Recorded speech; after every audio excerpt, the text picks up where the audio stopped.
ইসরায়েলের সঙ্গে যুদ্ধে ইরান সাহসিকতার সঙ্গে লড়াই করেছে বলে স্বীকার করেছেন মার্কিন প্রেসিডেন্ট ডোনাল্ড ট্রাম্প। ট্রাম্প বলেন, ইরান তো সদ্য একটি যুদ্ধ করল এবং তারা সাহসিকতার সঙ্গে লড়াই করেছে। এদিকে মার্কিন পররাষ্ট্রমন্ত্রী মার্কো রুবিও বলেছেন, প্রেসিডেন্ট ট্রাম্প ইরানের শান্তিকামীদের সঙ্গে কথা বলার সদিচ্ছা দেখিয়েছেন, আর আলোচনার অগ্রগতি নির্ভর করবে ইরানের আন্তরিকতার ওপর। এ বিষয়ে ট্রাম্প বলেন, তিনি আগামী সপ্তাহে ইরানের সঙ্গে কথা বলবেন, হয়তো একটি চুক্তিও স্বাক্ষরিত হবে। তবে তিনি এটাও বলেন, তিনি মনে করেন এটা অতটা জরুরি নয়। তারা যুদ্ধ করেছে, লড়েছে, এখন নিজেদের জগতে ফিরে যাচ্ছে। চুক্তি হোক বা না হোক, তিনি তেমন কিছু মনে করেন না। তিনি তাদের সঙ্গে সাক্ষাৎ করবেন।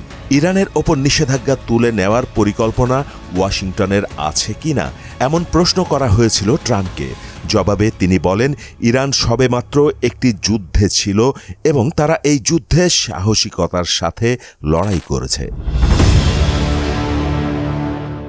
ট্রাম্প বলেন, ইরান তেল ব্যবসায় জড়িত, মানে তিনি চাইলে এটা বন্ধ করতে পারেন। চীনের কাছে তেল বিক্রি করা, তিনি এটা করতে চান না। দেশটিকে আবার স্বাভাবিক অবস্থায় ফিরিয়ে আনতে তাদের অর্থের প্রয়োজন, তিনি সেটাই দেখতে চান।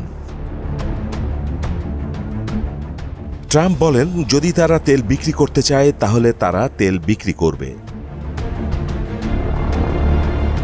এদিকে ইসরায়েলের প্রধানমন্ত্রী বেনিয়ামিন নেতানিয়াহু ইরানের বিরুদ্ধে যুদ্ধে সহায়তার জন্য মার্কিন প্রেসিডেন্ট ডোনাল্ড ট্রাম্পকে ধন্যবাদ জানিয়েছেন। হেগে নেটোর সম্মেলনের ফাঁকে ট্রাম্পের সংবাদ সম্মেলনের একটি ভিডিও সামাজিক যোগাযোগ মাধ্যম এক্সে শেয়ার করেছেন নেতানিয়াহু। ভিডিওতে ট্রাম্প বলছেন, নেতানিয়াহুর সত্যিকার অর্থেই তার জন্য অর্থাৎ ট্রাম্পের জন্য গর্ববোধ করা উচিত, এবং সেটা হলো ইরান দীর্ঘ সময়ের জন্য বোমা বানাতে পারবে না।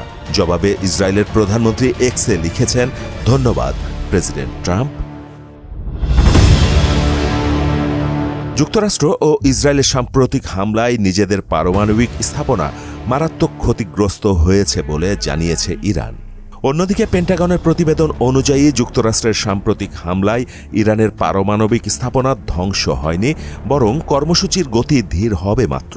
ডোনাল্ড ট্রাম্প অবশ্য বারবার বলেছেন, ইরানের পারমাণবিক কর্মসূচি পুরোপুরি ধ্বংস হয়ে গেছে বলেই তার বিশ্বাস। মাহমুদ হোসেন, মোহনা ডিজিটাল।